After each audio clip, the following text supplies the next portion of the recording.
안녕하세요. 황경섭입니다. 오늘은 창원시 성산구에 나와 있는 주택 공유지분에 대해서 가볍게 살펴보도록 하겠습니다. 이번 물건은요, 공매로 진행되는 물건이고요. 현재 유찰이 8회가 진행되어서 감정평가 1억 8,200만 원 대비해서 80% 떨어진 20% 가격에 현재 진행 중입니다. 그래서 지금 현재 최저가는 약 3,650만 원 정도라고 보시면 될 것 같아요. 연식이 꽤 되어 보이긴 하지만 이렇게 상태가 아주 멀쩡한 그런 주택으로 보이고요. 이렇게 보시면 도로하고 접해 있는 아주 유용한 땅이라고 볼 수 있을 것 같습니다. 이 물건의 위치는 경남도청 인근, 그리고 창원시청 인근이라고 할 수 있겠습니다. 자, 이번 물건은 지분 매각이긴 하지만 그 용도가 주택입니다. 그리고 주택인 경우는 우리는 권리 분석을 반드시 해야만 합니다. 권리 분석이란 내가 인수해야 할 권리가 있는지 없는지 참고해보는 그런 과정인데요. 그 과정에서 공매의 경우는 바로 재산명세서를 살펴보게 되면 여기서 웬만한 권리 분석은 다 이루어질 수 있습니다. 자, 이 물건의 전입세대주는 박땡땡님으로 되어 있고 2023년 12월 7일에 전입이 되어 있다고 되어 있습니다. 그리고 여기에 보시면 임차인 박땡땡님과 통화했으며 오래전부터 보증금 200에 월세 20만원에 임차 중이라고 진술했다고 나와 있습니다. 물론 이것은 객관적 사실이라고 보기는 어렵습니다. 그의 진술에 의존한 것이기 때문에. 하지만 월 20에 임차하고 있다, 누군가 사용하고 있다, 이 점은 우리가 인식을 해야 될 것 같습니다. 그리고 우리가 가장 확실한 거, 주민센터에 전입되어 있던 날짜는 23년 12월 7일입니다. 그런데 아래에 보시면 자, 가장 먼저 선순위, 압류죠. 압류의 설정 등기는 2021년으로 전입보다 훨씬 더 빠릅니다. 그래서 여기 임차인은 후순위 임차인이라고 되어 있고요. 아무리 선순위 임차인이라고 하더라도 보증금이 200만 원밖에 되지 않았기 때문에 크게 부담스러운 임차인은 아니었습니다. 그래서 첫 번째 권리 분석은 여기까지만 봐도 무방할 것으로 볼 수 있습니다. 간략하게 현재 기준으로 어떤 사람이 공유자인지 살펴보도록 하겠습니다. 총 공유자는 두 분이 계시고요. 지금 김땡겸님과 석땡남님 이렇게 두 분입니다. 2분의 1씩 가지고 계시고 이번에 공매 체납자는 석땡남씨입니다. 그렇다면 남은 공유자는 김땡겸님, 이분 단 한 분이고요. 아무래도 이분이 우리의 협상 대상자가 될 가능성이 매우 높습니다. 그리고 나이대는 큰 차이는 안 나는 것으로 보이고요. 요거는 이제 토지에 대한 공유자였고, 건물을 살펴보면 건물도 역시나 같은 공유자라는 것을 알 수 있었습니다. 그래서 여기까지 살펴보고 그냥 넘어갈 것이 아니라 우리 상대방이 누구가 될 것인지, 그리고 이 물건이 왜 나왔는지를 살펴보기 위해서 등기부등본을 살펴봤을 때 2002년에 석땡남님께서 소유권 이전을 받았습니다. 그러니까 매매를 통해서 소유권 이전을 했습니다. 그런데 여기 빨간 글씨로 쭉쭉 해제가 되어 있는 소유권 일부 가처분, 이런 내용이 있죠. 그리고 여기 또 하나의 가처분이 있습니다. 14년도 7월 4일에 채권자 김땡겸님, 현재 공유자입니다. 이분께서 가처분 신청을 하셨어요. 어떤 권리인지, 그때 했던 권리는 소유권 이전 등기 청구권입니다. 소유권을 이전해달라는 그런 권리를 보존하기 위해서 너는 지금부터 이 부동산을 처분하지 못해 라는 그 가처분을 했다는 거예요. 그런데 그거를 14년 10월 28일 거의 3개월 정도 만에 해제가 되었고요. 그리고 그 다음 해인 11월 25일에 다시 한번 가처분 결정을 하게 됩니다. 자, 여기에 보시는 피보전 권리는 아까 소유권 이전 등기 청구권과 조금은 다르죠. 바로 명의신탁 해지를 원인으로 한 소유권 이전 등기 청구권이라고 되어 있습니다.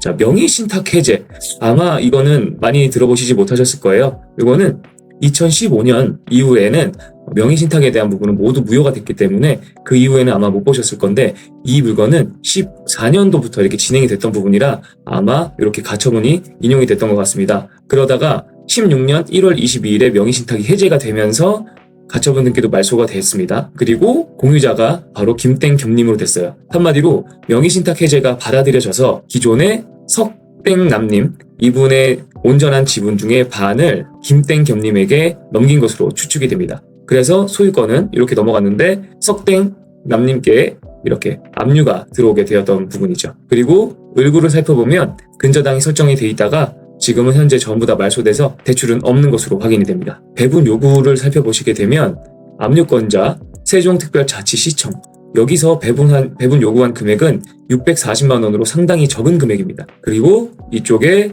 위임기관 세종세무서에서 6,600만 원 이렇게 있으니까 총 체납 금액은 7천만 원이 조금 넘는 것으로 확인이 되었습니다. 지금까지 내용을 미뤄서 짐작해 보건대 처음에는 두 분이서 아마 공동 매수를 하셨던 것 같아요. 그런데 그때 당시 사정상 석땡남님께서 단독 명의를 등기를 하셨다가 추후에 이제 소송이 진행이 되면서 그 부분이 받아들여져서 2분의 1 지분을 김땡겸님께 넘겼다는 것으로 추측을 하게 됩니다. 그리고 개인적으로 봤을 때 단정할 수는 없지만 아마 두 분이 부부였지 않았을까라는 생각이 드는데요. 아무래도 그 이유는 처음에 석땡남님께서 오랫동안 가지고 계시는 와중에도 그 그분의 공유자의 주소지는 바로 지금 물건지의 주소지와 동일했습니다. 그 부분과 명의신탁 해지를 원인으로 한 2분의 1 지분을 취득했던 것, 그리고 두 분은 성이 다릅니다. 그런데 연령 차이가 크지 않았다는 점 해서 부부이지 않을까, 그렇게 살다가 두 분이 사이가 삐걱삐걱 하는 과정에서 재산 분할하는 과정에서 이렇게 나오지 않았나라고 추측을 합니다. 물론 이건 100%는 아니고요. 협상을 하는데 큰 지장은 없는 부분이기 때문에 그냥 참고 삼아 알아두시면 될 것 같아요. 그리고 이 물건의 건축물 대장을 한번 살펴봤습니다. 건축물 대장을 살펴보는 이유는 주택이기 때문에 이쪽 우측 상단에 위반 건축물이 있는 노란색 위반 건축물 표시를 확인하기 위함인데 없다는 것을 확인할 수 있습니다. 여기 없다고 해서 위반 건축물이 아니라고 단정을 지을 수는 없습니다만 현재 기준으로서는 괜찮다라고 볼 수 있습니다. 이번 물건의 입지를 한번 살펴보도록 하겠습니다. 이번 물건은 창원에 나와 있는 물건이고요. 쭉 가다 보면 창원을 보면 유명한 산업단지가 있습니다.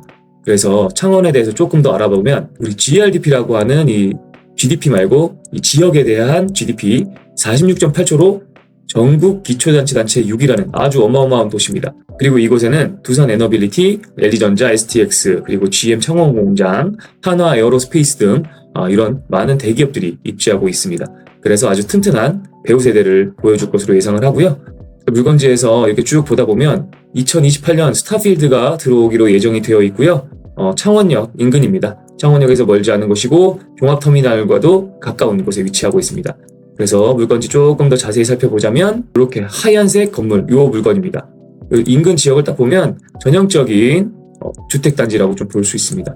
그리고 아주 깔끔하게 잘 정리가 되어 있는 걸 볼 수 있는데 다른 데는 전부 다 빨강색 벽돌집인데 이 집만 하얀색 페인트가 되어 있습니다. 마치 따뜻한 남쪽 나라의 그리스에 나온 듯한 그런 느낌을 주는 건물이라고 볼 수 있고요. 2026년 1월에 촬영이 되어 있는 상태인데 주차장과 함께 이곳에 보면 파쇄적으로 쭉 길을 좀 깔아놓은 상황입니다. 아주 정비가 잘 되어 있다는 모습을 볼 수 있습니다. 자, 이 물건의 거래 사례를 한번 살펴보도록 하겠습니다. 현재 여기가 물건지고요. 여기서 가장 최근 거래 두 건을 찾아보자면 바로 인근에 2025년 8월에 거래된 것, 그리고 2025년 6월에 거래가 된 곳 두 곳이 있습니다. 두 개를 평균적으로 보면 약 140만 원 정도로 잡으면 충분할 것 같습니다. 물론 지금 151만 원이 되어 있는 부분이 아무래도 사거리 쪽에 위치하기 때문에 가격이 좀 더 높을 것이고요. 여기 위치하고 이 위치하고 거의 비슷할 것 같으니까 140만 원 정도면 충분히 가능할 것 같다. 다만 2023년 막 280만 원, 14년도, 15년도에는 더 비쌌는데 가격이 조금 떨어진 것을 알 수 있습니다. 이 부분은 아무래도 수도권을 제외한 지방의 주택이기 때문에 가격이 좀 떨어지지 않았나 그렇게 보고 있습니다. 혹시 몰라서 이제 다른 프롭테크 앱을 통해서도 실거래가를 확인했는데요. 그 역시도 25년 8월 동일한 시기에 비슷한 가격의 거래 사례가 찍힌 것을 알 수 있습니다. 자, 이렇게 해서 보수적으로 제곱미터당 140만 원 정도를 받을 수 있다는 가정이면 아무래도 지금 현재 이 땅은 한 3억 천 정도면 거래가 되지 않을까 그렇게 보고 있습니다. 그런데 지금 현재 우리의 물건은 감정평가 대비 80%가 떨어진 3,640만 원에 진행이 되고 있습니다. 그리고 전용 평당 210만 원인데요. 이걸 제곱미터로 바꾸게 되면은 약 64만 원 정도가 됩니다. 그래서 지금 최저가 기준으로 낙찰을 받는다면 이건 아무리 형식적 경매로 넘어가더라 하더라도 손해보긴 어렵다. 그렇게 판단을 하고 있습니다. 그리고 또 한 가지 우리가 살펴봐야 될 부분이 바로 개별 공시지가입니다.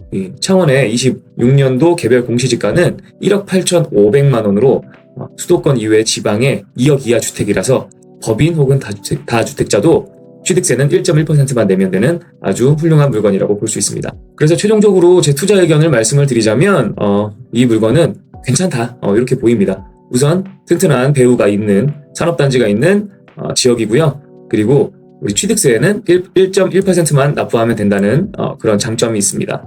그리고 내 물건을 사줄 사람이 있어 보여요.